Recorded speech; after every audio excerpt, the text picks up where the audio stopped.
the device removal error.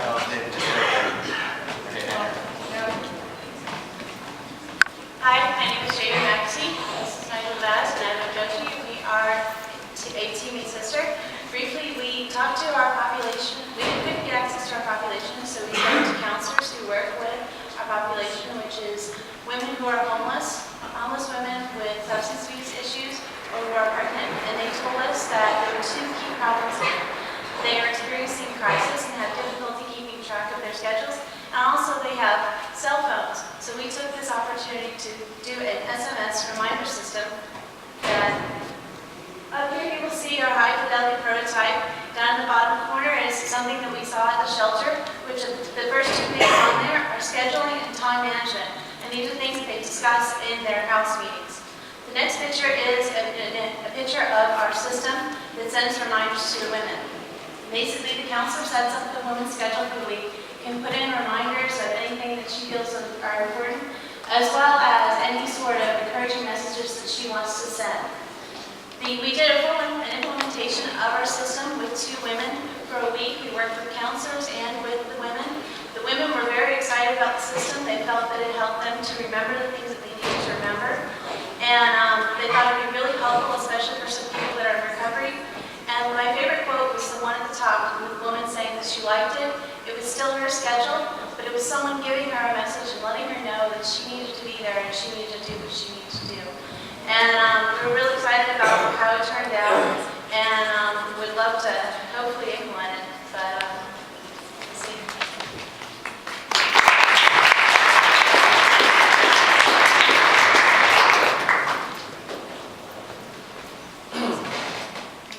Next, we're going to look at homeless health share.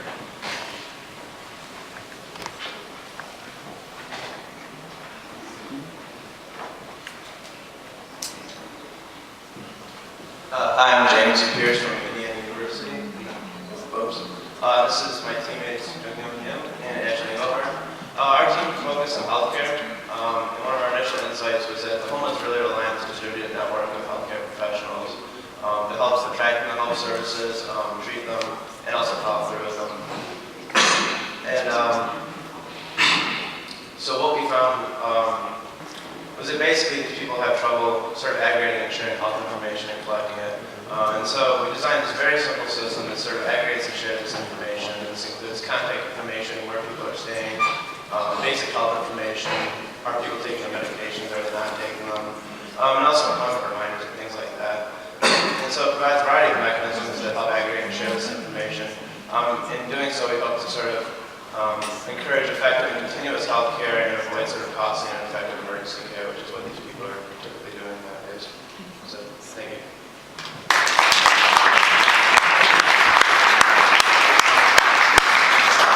Thank you.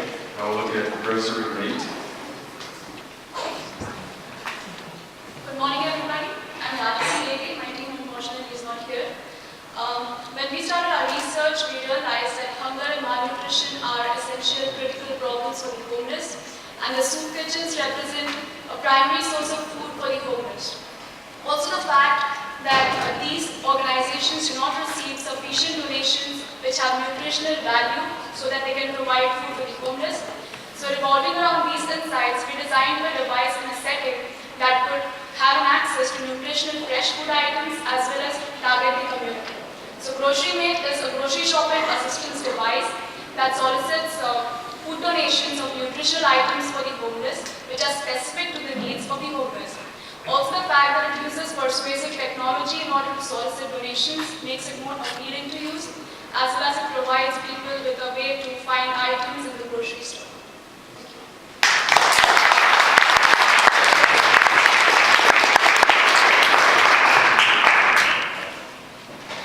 Next we have Nest Egg.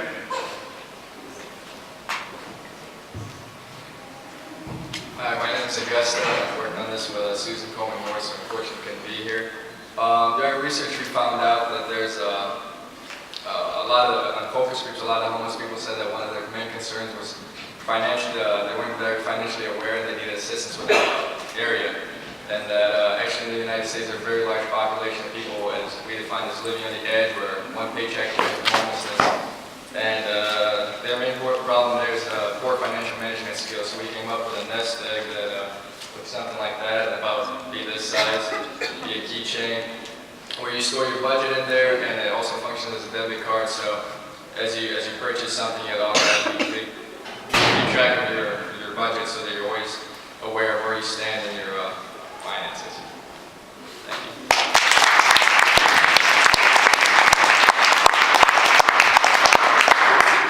Next we have Thomas.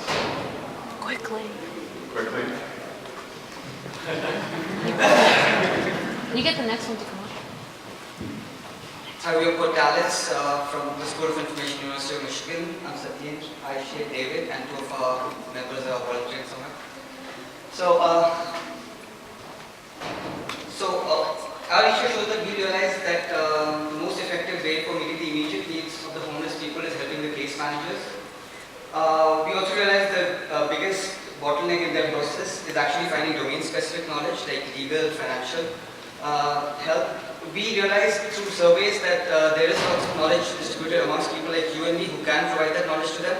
But the reason that we do not do it is because most people didn't really have large chunks of time to do that. So we built Portalis, which kind of meets the needs of both the people. How it works is case managers can create a profile of a homeless people and ask domain-specific questions which they have. Contributors can actually go, and this is published into the system, contributors can actually go and answer or rate the questions. What this does is it actually filters the knowledge and recommends it to the case managers. This has three important impacts. One, it provides case managers with domain-specific knowledge. Second, it allows us to tap into a wide resource of people, which is currently not being utilized at all to help the homeless. And through all this over time, we hope to build social awareness, which we believe is critical to help the homeless. Thanks.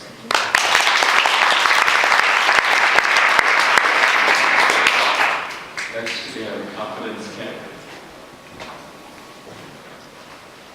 Hi, I'm Kimber Wilkinson, and I've been doing this work for Fredrik and Economics in Linköping University in Sweden. Getting out of homelessness can be compared to go out on an adventure. To succeed, you have to be equipped with the right and prepared for the obstacles along the way. We propose a camp where homeless people can have a chance to meet others in the same situation, make new friends, change their environment, and a possibility to learn new skills. This camp, they can get a boost of confidence and find the motivation and strength to manage to climb their own Everest. If you'd like to know more, please contact us. Thank you.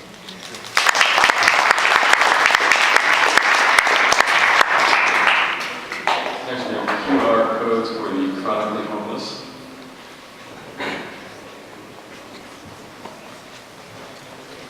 Hello everyone.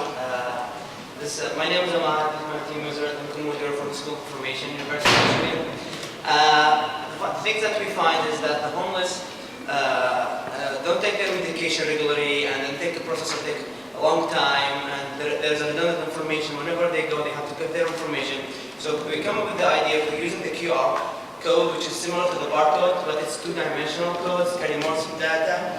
And so how it works is just as simple as you can see.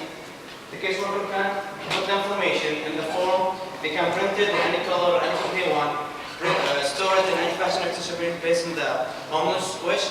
Like it can be in a necklace, bracelet, keychain, and they take a picture, they have the information in the system, so the next time they don't have to go and wait in line and take the information again, they just scan it 2 seconds